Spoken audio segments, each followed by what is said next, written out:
And yeah, let's sit down in the same way after the break. So just in the groups.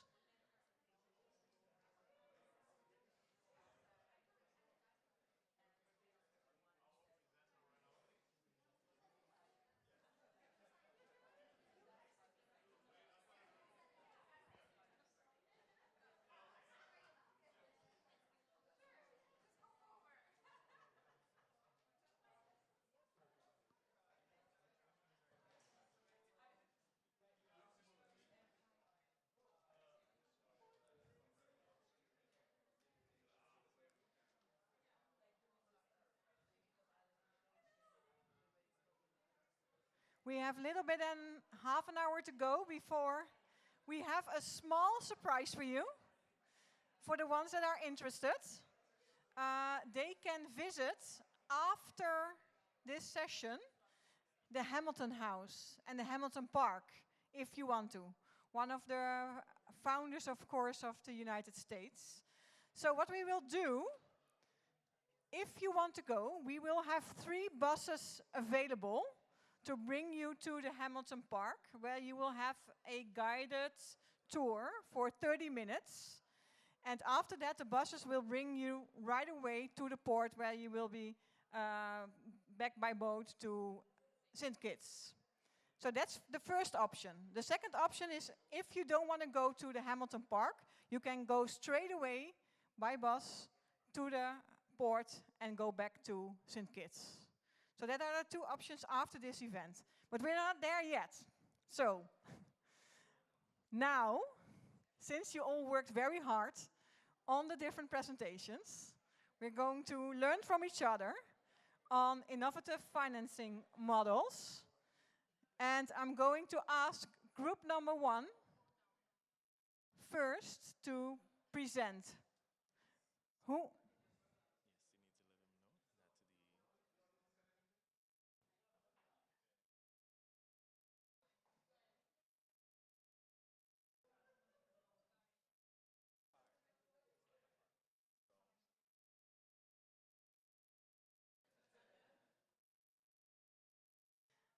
So concerning the Hamilton place, it's going to be the Hamilton Park, and the museum is closed, just for everybody to know.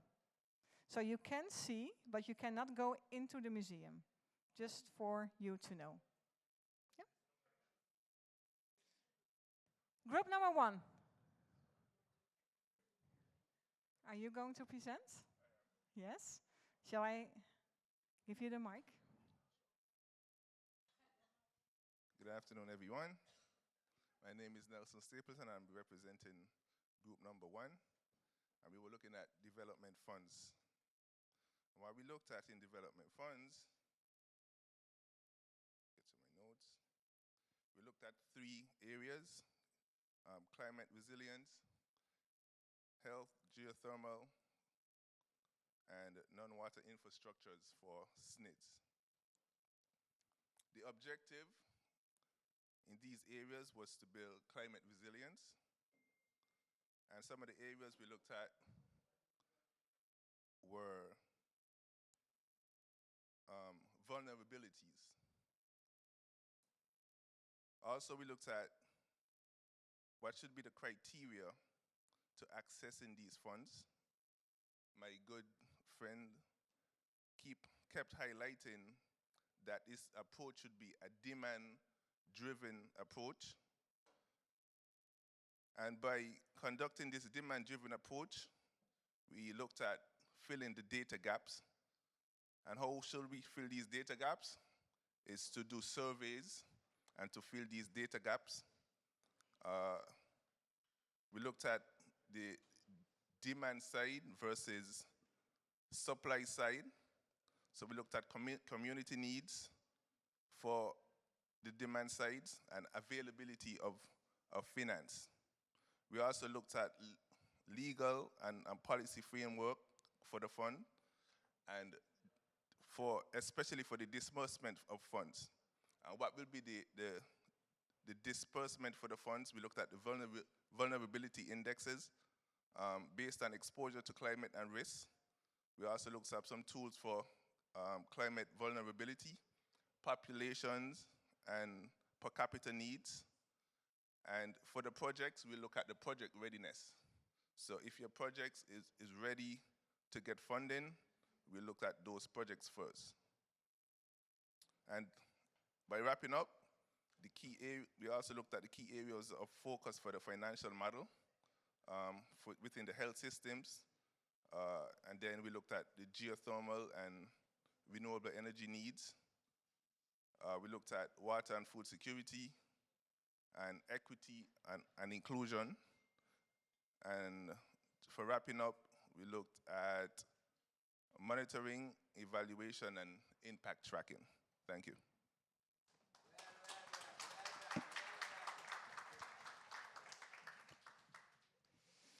Thank you so much.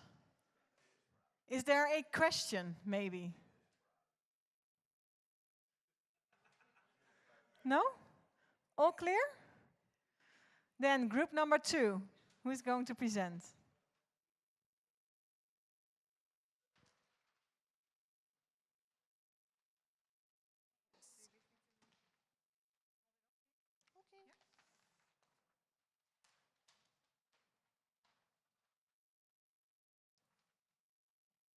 Good afternoon, everyone. So group number 2, we had philanthropic funds. And so the first thing that we did was to decide what would be the priority sectors that we'd be paying attention to. And so we have, though we said priority, we still have quite a number. So we have lots of priorities.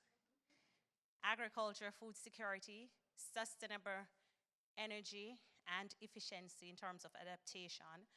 We also believe that infrastructure is a major priority, and the social service area, as well as water resilience, community resilience, and public education campaigns, as well as the scientific data, because we believe that without the scientific data, there's not much that we can do in terms of some of those bigger funds.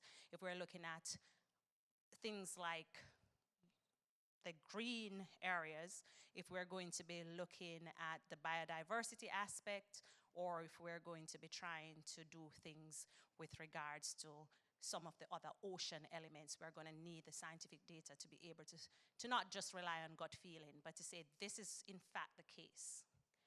And so in terms of the mechanisms, we believe that there would be a blended finance approach, impact investments, as well as grants, and capacity building and technical assistance. That is how the funds would be delivered. The how, this is the mechanism, sorry, the how are we going to do this? We believe that a starting point is to take an inventory of what exists in terms of those kinds of funds that exist, and create a platform where persons can actually have a place to really research and find out where it is, and could even match donors with potential projects. We think that that database will serve us well, and there has to be that understanding of what the donor priorities are and how it aligns to what it is that we're looking for. So that kind of research has to be done. So what are the donor criteria, how it aligns with our priorities, and we believe we need to find fiscal sponsorship that is abroad, so that some of those funds could be unloaded locally. I should say, however, we recognize that this is not, or each person going alone. It has to be a cohesive regional approach to whatever it is that we're doing. And so the source of those funds would be from individuals, it would be from corporations, and we recognize that there's a group looking at diaspora investment, but we believe that there is intersection. So also that is going to be part of it. Small businesses, philanthropy, foundations, as well as legacy funds. And underpinning all of these is some key considerations, as well as family foundations as well. There are some key considerations, and these considerations include building with flexibility in mind. That is going to be critical in all aspects of what it is that we're doing. The whole matter of the governance structure, transparency, the management of the funds, having that monitoring and evaluation that the other group spoke about as well, and examining the mechanisms that already exist so that we don't reinvent the wheel. So if they can align and they can be utilized. And one example was maybe there is a trust that is doing something in that area. Could that be a partnership for that kind of funds? And in terms of the beneficiaries, we believe that these would be individuals, startups, NGOs, community-based organizations, as well as government programs. And since we only have 2 minutes, that's where we'll stop. And any questions, the persons at table 4 will be happy to take it. Thank you.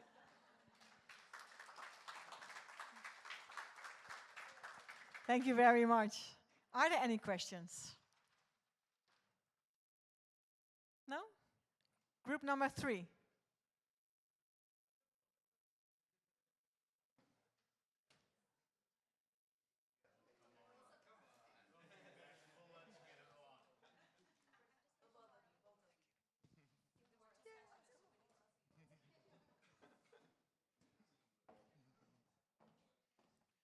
Felt this would be a good collaborative one too. It touches on a good community aspect. I think that links all of us together.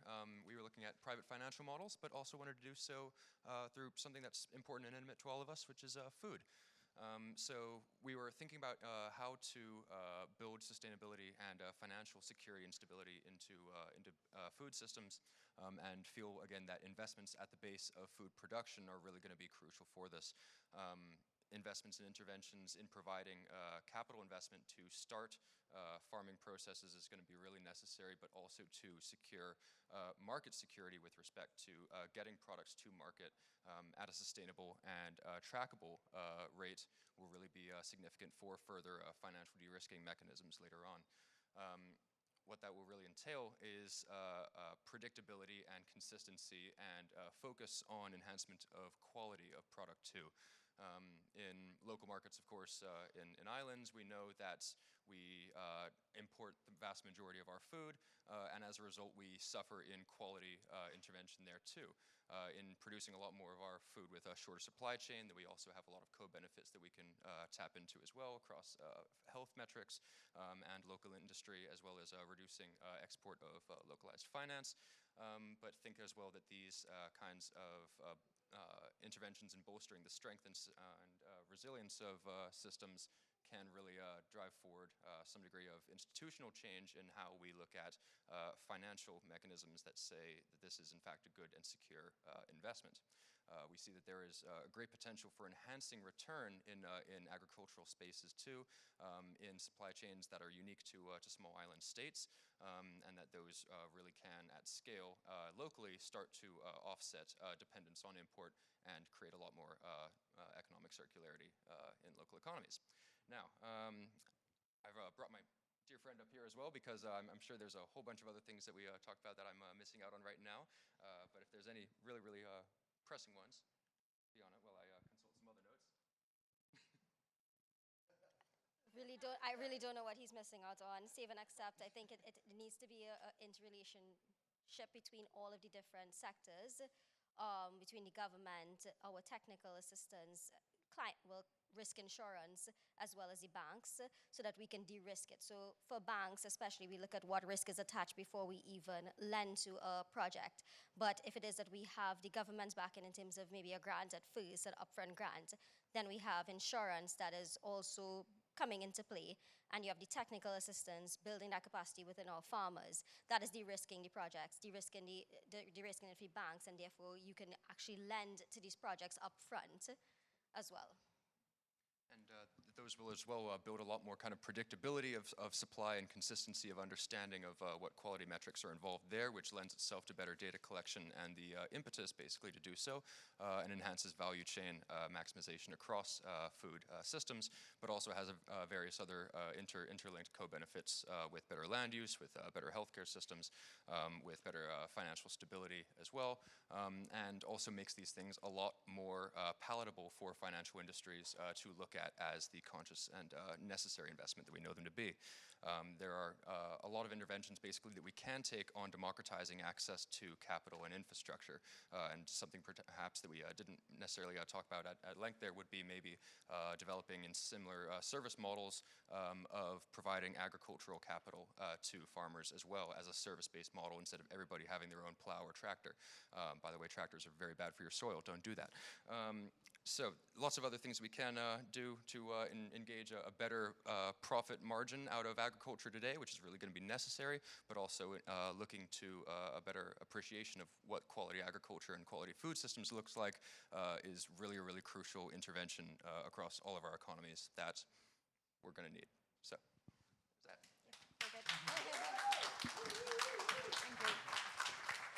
Thank you very much. Any questions for group number 3? No? The last group, group number 4, diaspora.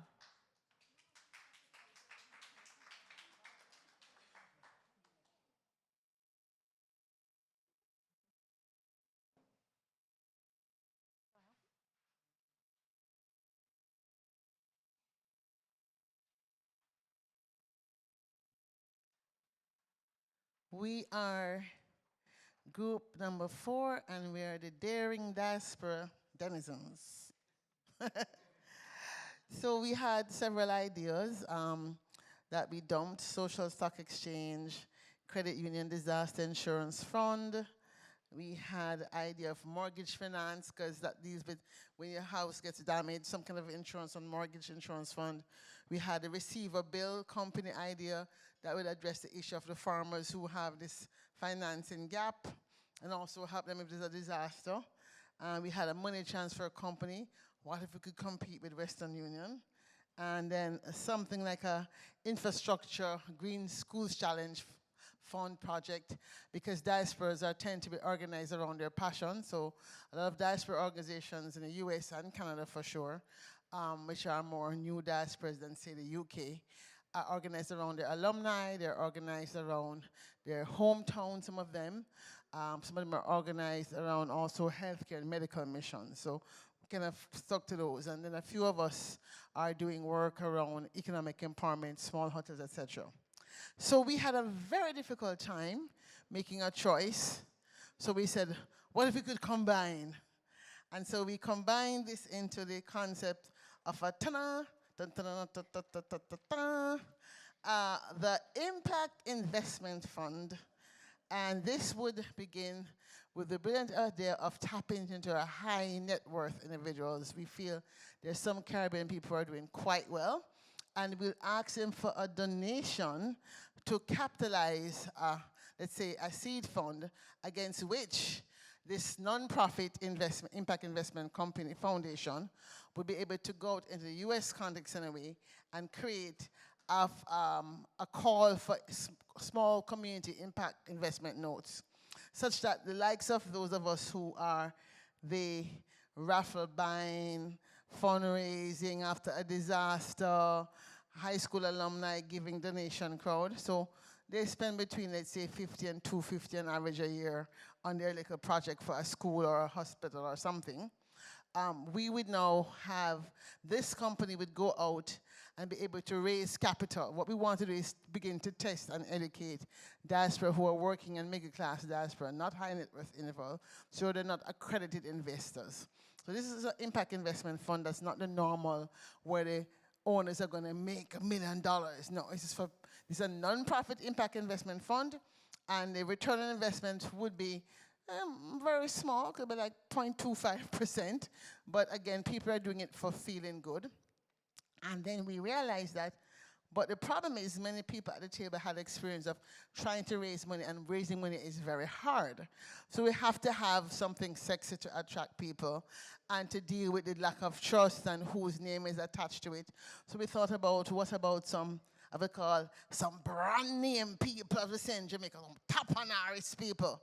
And the name was Rihanna. Why not Rihanna? She already has a climate fund. She already is giving back. Maybe she could be a champion, and someone like that will certainly be able to donate the first high net worth of $1 million, coerce people like the Marleys to give another $1 million, Shaggy, all of a sudden, because he already gives to hospitals, all of a sudden we have our capitalized fund, and because these brand names are attached to it, those of us who want to be kind of seen as proximity to, you know, the important Tapanara's brand name stars would then want to contribute or buy our investment notes, which would start off maybe at about $100, because anybody know a good outfit to go to a fair or a gala, at least you're gonna spend $100 on your hairstyle or your nails, right? So $100 be your minimum note, and you could buy more than one share. So that's, and then what we use the money for would be to support different kinds of investments. So that money could now be broken up into small pots of money to test out, does it work for the Schools Challenge Fund? Can we fund a credit union to set up a disaster insurance scheme? And in the space of the year or 2 or 3 years, we'd have these test models to see what really can work. So I think I represented my diaspora denizens dynasty well. And so that's it for us. Thank you.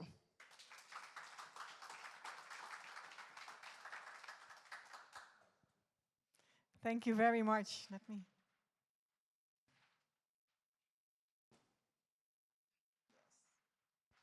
Any questions for group number 4? Yes, I see somebody raising.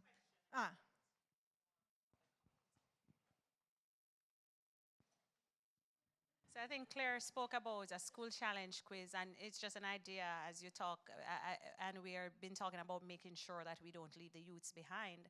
I know one big area of the diaspora is the whole matter of their old schools. For some reason, our high schools in the Caribbean is really, really important to us. And so we always try to give back to our high schools. So maybe if we could tie that to something as well, and climate action that's about the youths in their schools, that could potentially be something that aids the diaspora fund.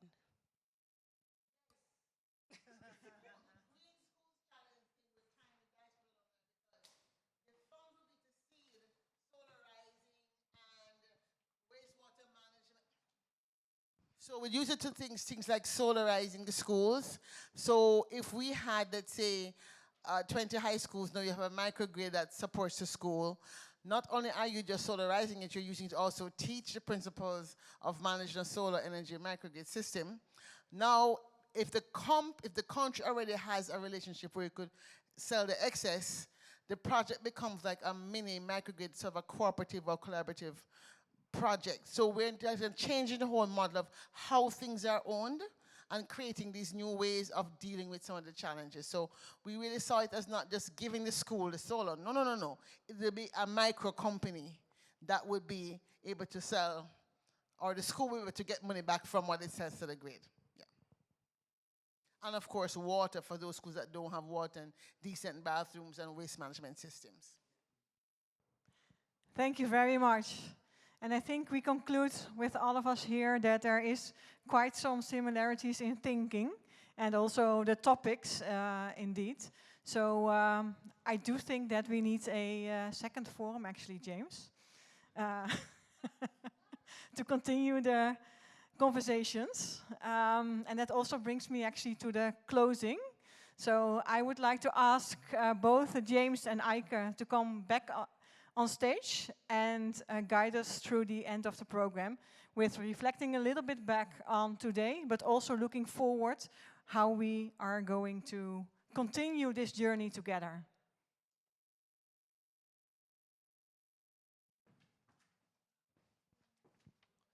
Thank you very much, Bianca. And yes, I don't know about all the other groups. We had a great time in our group with a lot of active discussions, and I think in a very short period of time solved a lot of problems. But I think there's some really good scope when you bring these kind of players together to have this kind of discussion. So on your tables, you may have seen hanging around today, there is this copy of the joint declaration. And our lawyer, who you met earlier, has been working very hard on this as a next step, as a potential next step. This is really the consultation process, let's say, on what this declaration would look like. So I'll hand over to Eike to introduce the declaration. Thank you very much, Sir James. Because my notes are partially my computer and partially on paper.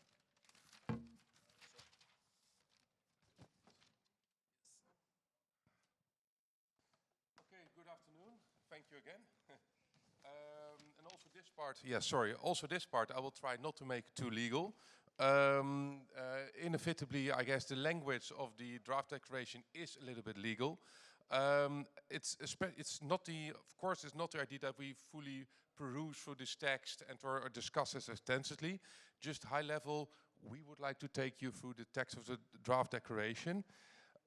Just very briefly, what I also mentioned this morning, the reasons why we came to this as well. We all have established clearly today that SNIJ face various legal challenges for obtaining financial support for climate mitigation. They're often excluded from global funding mechanisms. And legally, an important legal observation is that violates the human rights principle of climate justice. The climate change treaties also clearly acknowledge this and clearly stipulate leave no one behind. So this kind of action, in our opinion, is really necessary and of course completely also, let's say, justified. But in order to do so, we all feel that SNIJ must join forces, and I think we all agree to that, and make combined efforts to more effectively and permanently obtain in an efficient way funds for climate mitigation. So it's now up to the SNIJ themselves, today also, to clearly formulate their joint goals, and also not only to formulate, but also how should these be achieved. Well, again, for that purpose, we drew up this draft declaration. Also to add, what do we, okay, I just described the reasons, but what would we want to achieve with that? First of all, we would want to identify the legal obstacles which SNIJ face in terms of obtaining financing for sustainability, so that, let's say, the rest of the world, between parentheses, also understand the legal obstacles which SNIJ face. Then convert it into an actual action plan, enhance the legal position of SNIJ, and make a real official legal framework to push and to incentivize and compel as much as possible other, let's say, the larger industrialized nations to recognize these obstacles. And then enhance and intensify the joint coalition of SNIJ towards attainment of these goals, and then present this as a joint declaration of the SNIJ at the COP30 event and any possible other important events. Okay, that is for the goals and the background. So what have we written into this draft declaration? First of all, I certainly will not, let's say, elaborate on it, but it contains several recitals through the letter X, but that's just the explanation why is it needed, so no need to repeat. Then, let's say, in the main body of it, we have recorded several important items which should be addressed and resolved. The first one is, maybe a little bit open door, clear recognition of certain core principles. For example, the principle that SNIJ are more vulnerable to the effects of climate change, that SNIJ have historically contributed substantially less to the effects of climate change, and so on, the things we discussed all today. Then the second items, we go to the next, yes. The other items are, what I also addressed this morning, change the practice of this partial ratification of climate change treaties. I explained this morning. There is this let's say, this usance, this habit of applying this climate change treaty only to the, let's say, the mainland country, but that practice should be, in our opinion, should be departed from. A third item, so third strong recommendation, and what we would urge for is provide direct access to climate funds, which means make EU, UN, IMF, FMO, and any kind of climate funds accessible for SNIJ directly without requiring them, or at least, well, as less as possible, require them to firstly obtain consent from their European or otherwise affiliate country, and create dedicated funding windows, establish dedicated portals, make a dedicated SNIJ climate resilient fund, establish a UN-led program to define financial support parameters. Okay, this is all more extensively described in this draft declaration. The fourth, let's say, action point or strong recommendation is have or create a simplified application process. So develop or enroll a central UN-led endorsed program to define and establish the kind and the volume of financial support which the larger industrialized nations should provide. Make one portal for SNIJs at each of IMF, FMO and the World Bank. Introduce a simplified approval process for project, at least, let's say, the smaller projects up to 10 million. Provide fast-track accreditation for direct access, and so on. A fifth item we would recommend, or is that for you? Oh, okay, yeah, that's a capacity building and technical assistance. Yeah, just briefly to add on that one, that I think we've all recognized that capacity and technical assistance is a consistent issue across, so not, as Aika has mentioned, just to focus on the access, the legal mechanisms to access, but also the capacity to access those funds. Thank you. EU status of SNIJs, I discussed this morning. One of the obstacles is that there's a differentiation between outermost region and OCTs, the different EU status. The OCTs have lots of difficulties of obtaining funds for climate mitigation measures, much more than ORs. So what will be helpful is, do not make this differentiation if it concerns funding for climate mitigation. Yes, next slide. Okay. Also this morning, myself, but also other people mentioned the problem that under the UN climate change treaties, that they refer to, that the UN climate change treaty acknowledged the position of SIDS, small island development states, but not the position of SNIJs. So, and as a result, SNIJs are not eligible for various UN funds. So the recommendation here is try to create, under these climate change treaties, a different category of vulnerable countries' territory of subnational island jurisdiction, which would then also be eligible for financial support. It could be different than SIDS, perhaps with certain other condition, but at least try to create an extra category. Another recommendation we would want to make is a problem with, let's say, determining whether a country qualifies as a donor country or a developing country under the UN treaties is that it is measured or calculated based on GDP, gross domestic product. However, that way of calculation is too narrow. And as a result of that, SNIJs often are between a rock and a hard place, because they would not, based on GDP, qualify as a developing country, but as a donor state. What would be more fair is introduce a more holistic method, the multi-dimensional vulnerability index, because that takes into account other vulnerable aspects as well. The next item we would also strongly recommend in this draft declaration is make clear what this CBRD principle means, at a common but differentiated responsibilities.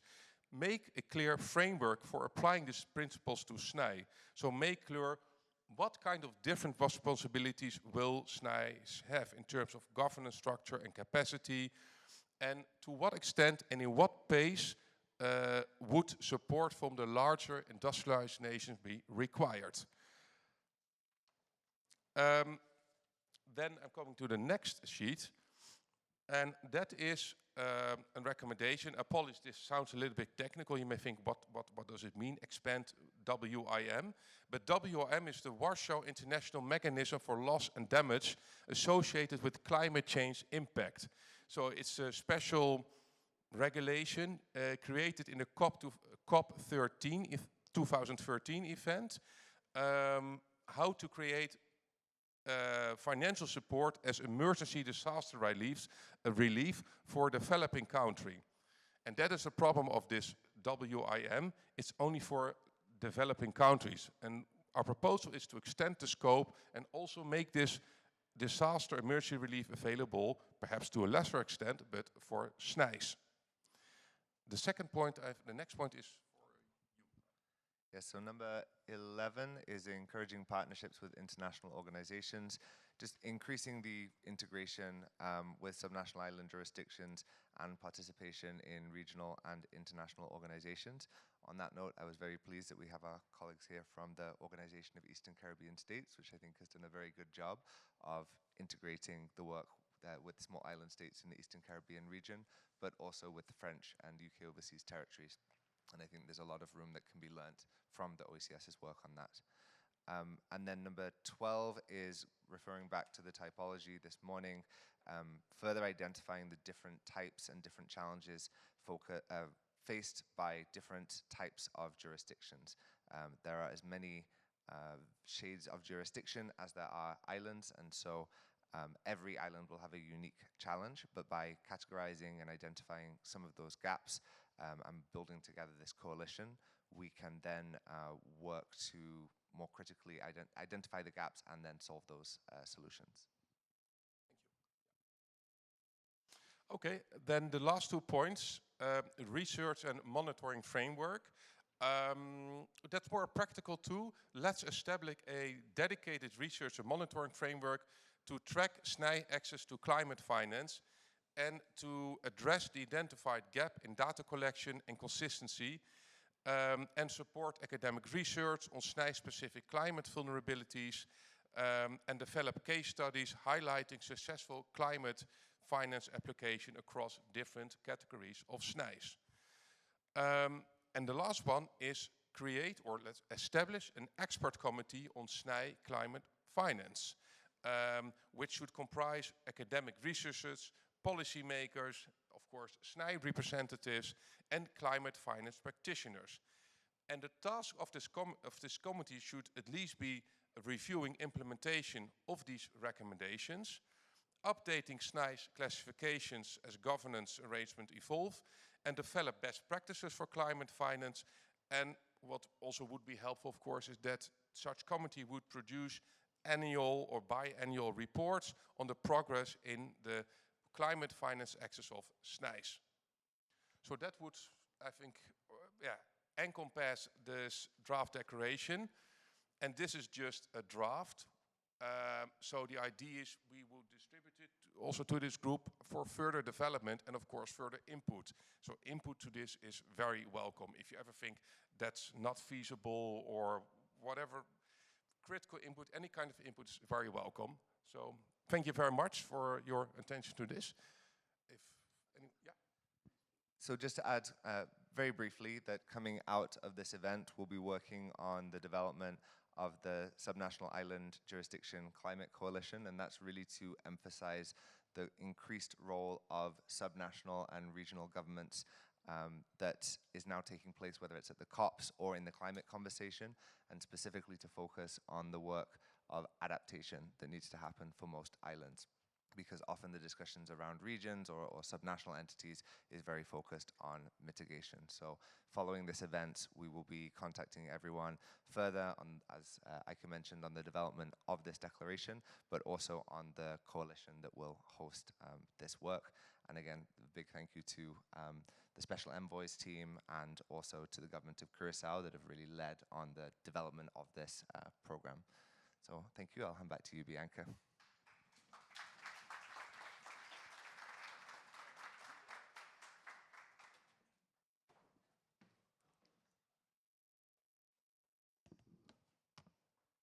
Yes, thank you all. Thank you, James and Eike. It seems to me that we as SNIJ may have a bright future ahead of us if we keep working together like we did today. And actually, James already mentioned the next steps, what we are going to do. So you will receive from us a draft declaration in order to work towards hopefully a signage at the COP30. And in order to do so, we will also set up an online event in the upcoming months to really discuss this and go through it with each and every one of you in order to make sure that we are all aligned and working towards a declaration at the COP30. So, before closing, a couple of things to mention. Please leave the glass water bottles at the tables. Don't take them home with you. Also, I'm not sure if you guys saw it, but at the entrance there are some local products and you can buy them if you want. So if you walk outside, just take a look at them and enjoy the local products of Nevis. And once more, if you wish, you can visit the Alexander Hamilton Place here in Nevis. Only outside, the museum is not open. We will have 3 buses available to do the tour. And we will spend there around 30 minutes, after which the buses will bring you back to the harbor and back to St. Kitts. 1 bus will directly go to the harbor and bring you back to St. Kitts. And yeah, for everybody, please bring your belongings because we won't be back here. So take everything with you. So then I would really like to thank each and every one of you. I know it was a very long day, but I think we did amazing work with all of us here in the room. And I hope we can continue this great energy and work towards a SNIJ commitment from all of us. I also would like to thank, of course, the co-organizers, but especially Island Innovation, because I do think that they did a wonderful job together with the Nevis team. So please, a big applause for them.